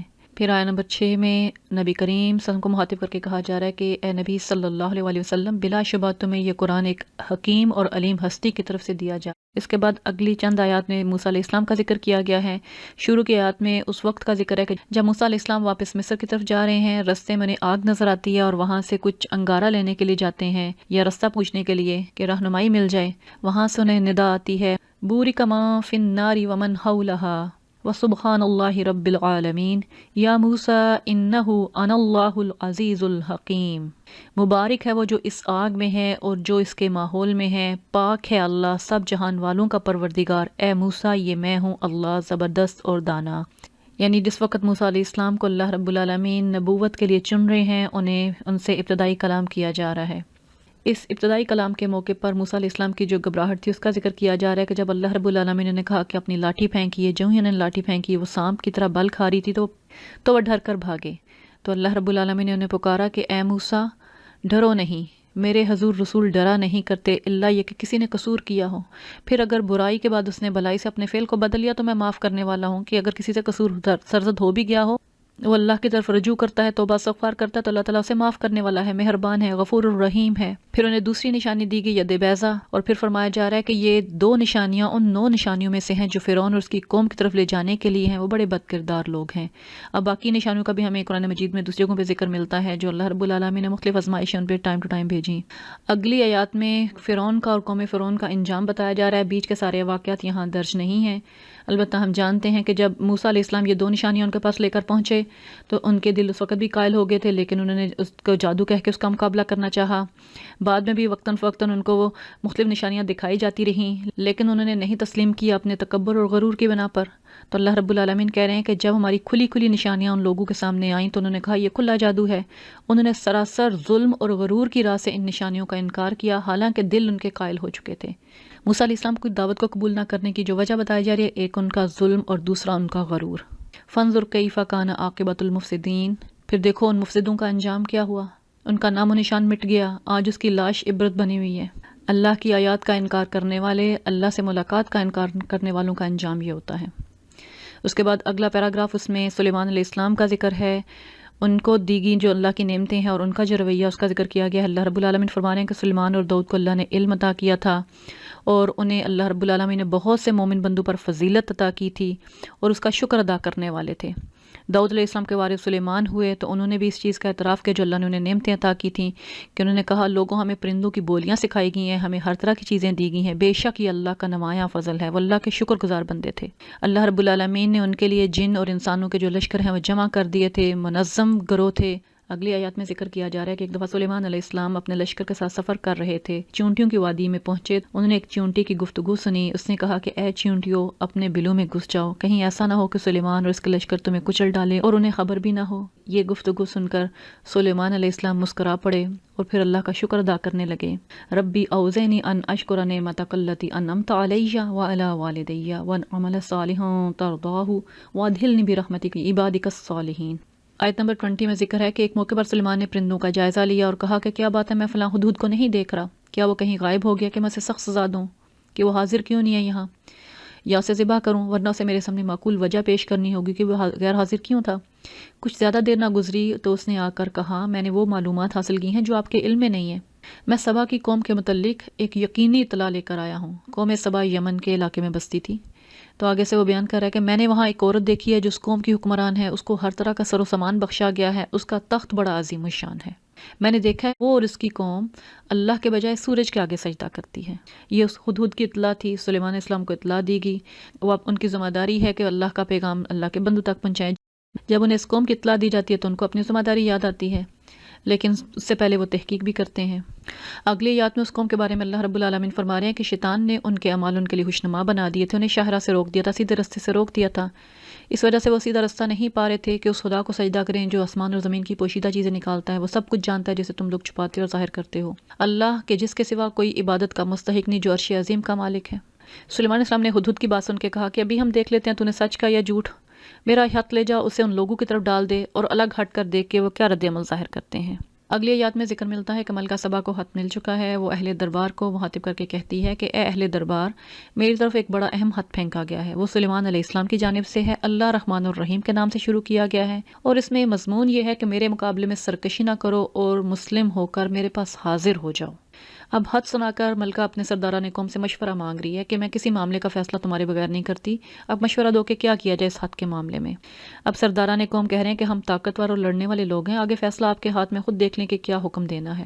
ملکہ سمجھدار ہے، عقل مند ہے اور کہتی ہے کہ بادشاہ جب کسی ملک میں گھس آتے ہیں تو اسے خراب اور اس کے عزت والوں کو ذلیل کر دیتے ہیں، یہی کچھ وہ کیا کرتے ہیں۔ میں ان لوگوں کی طرف ایک ہدیہ بھیجتی ہوں، دیکھتی ہوں کہ میرے ایلچی، میرے سفیر کیا جواب لے کر پلٹتے ہیں، کہ اب ہمیں اس کا کوئی نہ کوئی جواب دینا، اگر ہم نہیں جواب دیں گے تو ہم اس کا مطلب ہے کہ دعوت دے رہے ہیں کہ ہمارے اوپر حملہ کیا جائے، تو میں تحفے دے کر بھیج کے دیکھتی ہوں۔ جب ملکہ کا سفیر سلیمان علیہ السلام کے پاس پہنچا تو سلیمان علیہ السلام نے کہا کہ تم مال سے میری مدد کرنا چاہتے ہو، جو کچھ خدا نے مجھے دے رکھا ہے وہ اس سے بہت زیادہ ہے جو تمہیں دیا ہے، تمہارا ہدیہ تمہیں مبارک ہو، کہ میں نے مال و دولت کے لیے، اپنی سلطنت میں وسعت کے لیے یہ خط نہیں بھیجا، تمہیں کہا گیا کہ فرما بردار بن جو مسلم ہو جاؤ، تو میرا مطالبہ وہی ہے۔ پھر انہوں نے سفیر کو پیغام دیا کہ اے سفیر، واپس جا اپنے بھیجنے والوں کی طرف، ہم ان پر ایسے لشکر لے کر آئیں گے جن کا مقابلہ وہ نہ کر سکیں گے، اور ہم انہیں ایسی ذلت کے ساتھ وہاں سے نکالیں گے کہ وہ ہار ہو کر رہ جائیں گے، نہیں تو انہیں چاہیے یہی کہ جو حکم انہیں دیا گیا ہے تسلیم کر لیں، اسلام قبول کر لیں۔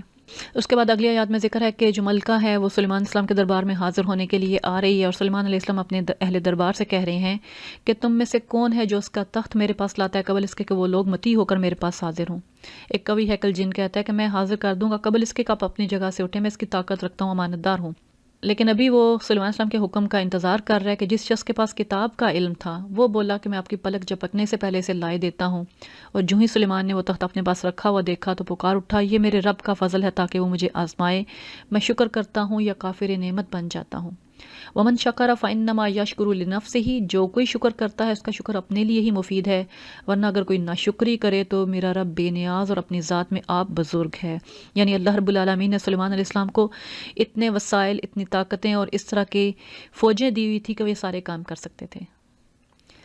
پھر سلیمان علیہ السلام نے ملکہ کے آنے سے پہلے کہا کہ انجان طریقے سے اس کا تخت سامنے رکھ دو، دیکھتے ہیں وہ صحیح بات تک پہنچتی ہے یا ان لوگوں میں سے ہے جو سیدھی راہ نہیں پاتے۔ ملکہ جب حاضر ہوئی تو اس سے کہا گیا کیا تیرا تخت ایسا ہی ہے؟ کہنے لگی یہ تو گویا وہی ہے، اور پھر اس نے اعتراف کیا ہم تو پہلے ہی جان گئے تھے، ہم نے سر اطاعت جھکا دیا تھا، ہم فرما بردار ہو چکے ہیں، ہم مسلم ہو چکے ہیں۔ ظاہر ہے کہ ایک علاقے کا سربراہ دوسرے ایک بادشاہ کے پاس جا رہا ہے تو اس سے پہلے تحقیق کر کے وہ جان چکی تھی، وہ آپ کی نیکی کی معترف ہو چکی تھی۔ اس کے اللہ رب العالمین کہہ رہے ہیں کہ ابھی تک اس کو ایمان لانے سے جس چیز نے روک رکھا تھا وہ ان معبودوں کی عبادت تھی جنہیں وہ اللہ کے سوا پوچھتی تھی، کیونکہ وہ کافر قوم سے تھی، ورنہ اس کے علاوہ اور اس میں کوئی ہٹ درمی، ضد یا تعصب یا خواہشات نفس کی پیروی نہیں تھی۔ اس کے بعد جب اسے محل میں داخل ہونے کو کہا گیا تو اس نے سمجھا کہ یہ پانی کا حوض ہے، اترنے کے لیے اس نے اپنے پائنچے اٹھا لیے۔ سلیمان علیہ السلام نے کہا یہ تو شیشے کا چکنا فرش ہے۔ ان نعمتوں کو دیکھ کر وہ فوراً پکار اٹھی کہ اے میرے رب، آج تک میں اپنے نفس پر بڑا ظلم کرتی رہی، اب میں نے سلیمان کے ساتھ اللہ رب العالمین کی اطاعت قبول کر لی۔ کہ جیسے ہی اسے حقیقت حال معلوم ہوئی، جیسے ہی اس نے سچ دیکھ لیا تو اس نے فوراً تسلیم کر لیا، فوراً قبول کر لیا، اس نے تاخیر نہ کی۔ یہ وہ چیز ہے جو مشرکین مکہ سے مطلوب ہے، جس کی طرف انہیں دعوت دی جا رہی ہے کہ ہٹ درمی اور ضد چھوڑ دو، اپنے آباء و اجداد کی اندھی تقلید میں نہ پڑو۔ ملکہ سبا کی طرح وہ اب تک اگر اسلام اس لیے قبول نہیں کر پائی تھی کہ اس کی قوم مشرک تھی، وہ مشرک قوم میں پلی بڑی تھی، وہیں پیدا ہوئی تھی، لیکن جب اس کے سامنے ہدایت آتی ہے تو اس نے قبول کرنے میں تاخیر نہ لگائی۔ اس کے بعد اگلی آیات میں آیت نمبر 45 سے 53 تک قوم سمود کا تذکرہ ہے، جس میں اللہ رب العالمین کہہ رہے ہیں کہ سمود کی طرف صالح علیہ السلام کو بھیجا گیا۔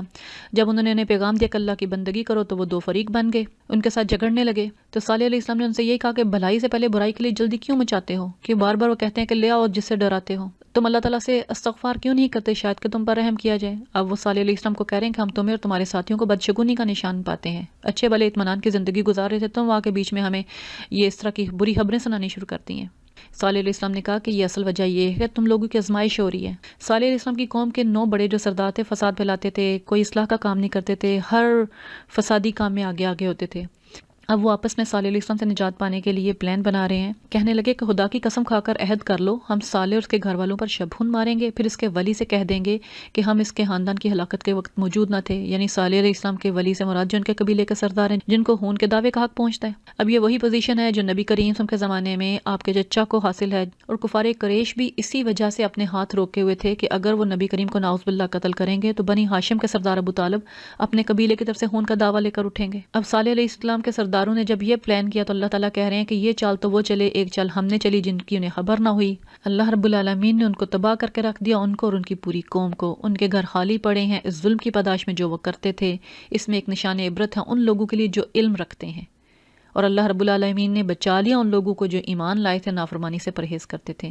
اگلی آیت میں لوط علیہ السلام کا ذکر کیا جا رہا ہے۔ لوط علیہ السلام کو اللہ رب العالمین نے ان کی قوم کی طرف بھیجا، ان نے اپنی قوم کو تنبیہات کیں، انہیں ان کی بدکاریوں سے منع کیا۔ ان کی قوم نے بجائے ان کی بات سننے کے کہا کہ ان کو بستی سے نکال دو۔ آیت نمبر 58 میں کہا جا رہا ہے کہ ہم نے ان کے اوپر ایک ایسی برسات برسائی جو کہ بہت بری برسات تھی ان لوگوں کے حق میں جو خبردار کیے جا چکے تھے۔ آیت نمبر 59 میں کہا جا رہا ہے کہ اے نبی کہو حمد ہے اللہ کے لیے، سلام ہے اس کے ان بندوں پر جسے اس نے اپنے کام کے لیے چن لیا، برگزیدہ کیا ان سب انبیاء پر۔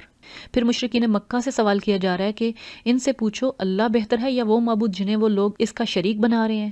آیت نمبر 60 میں کہا جا رہا ہے کہ بھلا وہ کون ہے جس نے آسمانوں اور زمین کو پیدا کیا، تمہارے لیے آسمان سے پانی برسایا، پھر وہ خوشنما باغ اگائے جن کے درختوں کا گانا تمہارے بس میں نہ تھا۔ الہ مع اللہ، کیا اللہ کے سوا کوئی اور بھی خدا ان کاموں میں شریک ہے؟ پھر ساتھ ہی جواب دیا جا رہا ہے بل ہم قوم یعدلون، بلکہ نہیں، یہی لوگ رائے راست سے ہٹ کر چلے جا رہے ہیں۔ یہ جانتے ہیں کہ یہ سارے کام اللہ کے ہیں، کسی اور کے نہیں ہیں، کسی اور کا اختیار نہیں ہے، کوئی اور یہ قدرت نہیں رکھتا۔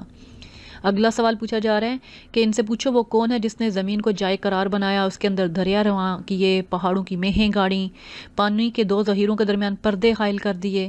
کیا اللہ کے ساتھ کوئی اور خدا بھی ان کاموں میں شریک ہے؟ الہ مع اللہ بل اکثرہم لا یعلمون، ان میں سے اکثر لوگ ہیں وہ نہیں جانتے، نادان ہیں، انہیں علم ہی نہیں ہے وہ کیا کر رہے ہیں۔ آیت نمبر 62 میں پھر اگلی بات رکھی جا رہی ہے، کون ہے جو بے قرار کی دعا سنتا ہے جبکہ وہ اسے پکارے، کون اس کی تکلیف دور کرتا ہے، کون ہے جو تمہیں زمین کا خلیفہ بناتا ہے؟ اس چیز کا جواب بھی وہ یقیناً یہی دیں گے کہ اللہ ہی ہے، کیونکہ جب انتہائی مشکل میں ہوتے ہیں، مصیبت میں پڑے ہوتے ہیں تو وہ اللہ ہی کو پکارتے ہیں، سارے شریکوں کو بھول جاتے ہیں۔ تو یہی کہا جا رہا ہے اس بات کو بیان کرنے کے بعد الہ مع اللہ، کا اللہ کے ساتھ کوئی اور خدا بھی ہے؟ قلیلا ما تذکرون، تم لوگ کم ہی نصیحت حاصل کرتے ہو، کم ہی سوچتے ہو اس بات پہ۔ اگلی آیت میں پھر کہا جا رہا ہے وہ کون ہے جو خشکی اور سمندر کی تاریکیوں میں تمہیں رستہ دکھاتا ہے، کون اپنی رحمت کے آگے ہواؤں کو خوشبری لے کر بھیجتا ہے؟ الہ مع اللہ، تعالی اللہ عما یشرکون، بہت بالا و برتر ہے اللہ اس شرک سے جو یہ لوگ کرتے ہیں۔ ان میں سے کوئی ایک کام بتا دو جس کی قدرت، اختیار، طاقت ان شریکوں کے پاس ہو۔ وہ کون ہے جو خلق کی ابتدا کرتا ہے، اس کا اعادہ کرتا ہے؟ کون تم کو آسمان اور زمین سے رزق دیتا ہے؟ کیا اللہ کے ساتھ کوئی اور خدا بھی ان کاموں میں حصے دار ہے؟ کہو لاؤ اپنی دلیل اگر تم سچے ہو۔ ان سے کہو اللہ کے سوا آسمانوں اور زمین میں کوئی غیب کا علم نہیں رکھتا، اور تمہارے معبود تو یہ بھی نہیں جانتے وہ کب اٹھائے جائیں گے، بلکہ حقیقت یہ ہے کہ آخرت کا علم تو ان لوگوں سے گم ہو گیا ہے، یہ اس کی طرف سے شک میں پڑے ہوئے ہیں، اندھے ہیں، اور آ جا کے یہی سوال کرتے ہیں اَإِذَا كُنَّا تُرَابًا وَآبَاؤُنَا أَإِنَّا لَمُخْرَجُونَ، کیا جب ہم بالکل مٹی ہو چکے ہوں گے اور ہم اور ہمارے باپ دادا تو دوبارہ نکالے جائیں گے؟ انہیں یہ کہانیاں لگتی ہیں۔ اللہ رب العالمین کہہ رہے ہیں ان سے کہو ذرا زمین پہ چل پھر کے دیکھو مجرموں کا کیا انجام ہو چکا ہے۔ پھر نبی کریم صلی اللہ علیہ وسلم کو تسلی دی جا رہی ہے کہ نبی ان کے حال پہ افسوس نہ کرو، رنج نہ کرو، ان کی چالوں پر دل تنگ نہ ہو، بلکہ جب یہ تم سے عذاب لانے کو کہیں تو ان سے کہو کہ کیا عجب جس عذاب کے لیے تم جلدی مچا رہے ہو اس کا ایک حصہ تمہارے قریب ہی آ لگا ہو۔ آیت نمبر 76 میں اللہ رب العالمین کہہ رہے ہیں کہ یہ قرآن بنی اسرائیل کو اکثر ان باتوں کی حقیقت بتاتا ہے جن میں وہ اختلاف رکھتے ہیں، اپنی کتاب کی جن تعلیمات کو وہ بھول چکے ہیں، جن کو انہوں نے تبدیل کر رکھا ہے، قرآن ان کی حقیقت بتانے والا ہے۔ یہ بنی اسرائیل کے اختلافی مسائل میں بھی انہیں صحیح صحیح موقف بتانے والی ہے، گائیڈ کرنے والی کتاب ہے۔ یہ ہدایت اور رحمت ہے ایمان لانے والوں کے لیے۔ آیت نمبر 79 میں نبی کریم سے کہا جا رہا ہے کہ اے نبی اللہ پر بھروسہ رکھو، یقیناً تم صریح حق پر ہو۔ تم ان مردوں کو نہیں سنا سکتے، ان بہروں تک اپنی پکار نہیں پہنچا سکتے جو پیٹ پھیر کر بھاگے جا رہے ہیں، نہ اندھوں کو راستہ بتا سکتے ہو۔ تم تو اپنی بات صرف انہی کو سنا سکتے ہو جو ہماری آیات پر ایمان لاتے ہیں، فرما بردار بن جاتے ہیں۔ آیت نمبر 82 میں قرب قیامت کی ایک نشانی کا بتایا جا رہا ہے کہ جب ہماری بات پوری ہونے کا وقت آن پہنچے گا قیامت کا تو ہم ان کے لیے ایک جانور زمین سے نکالیں گے جو ان سے کلام کرے گا۔ اور کیا کلام کرے گا کہ لوگ ہماری آیات پر یقین نہیں کرتے تھے کہ اب وہ وقت آن پہنچا جس پر وہ یقین نہیں کرتے تھے، قیامت کی خبر دے گا۔ حضرت ابن عمر کے قول کے مطابق یہ اس وقت ہوگا جب کوئی نیکی کا حکم دینے والا اور بدی سے روکنے والا باقی نہ رہے گا۔ اور یہی روایت ابو سعید خدری سے بھی ہے جس میں وہ فرماتے ہیں کہ یہی بات انہوں نے خود حضور سے سنی تھی۔ یعنی اس سے معلوم ہوتا ہے کہ جب انسان امر بالمعروف نہی عن المنکر کرنا چھوڑ دیں گے تو قیامت ہونے سے پہلے اللہ تعالیٰ ایک جانور کے ذریعے آخری مرتبہ حجت قائم کرے گا۔ اس جانور کے نکلنے کا وقت کون سا ہوگا اس کے متعلق حدیث میں آتا ہے کہ آفتاب مغرب سے طلوع ہوگا، ایک روز دن دہاڑے یہ جانور نکل آئے گا۔ ان میں سے جو نشانی بھی پہلے ہو بہرحال دوسری کے قریب ہی ضائع ہوگی۔ صحیح مسلم میں یہ روایت آتی ہے۔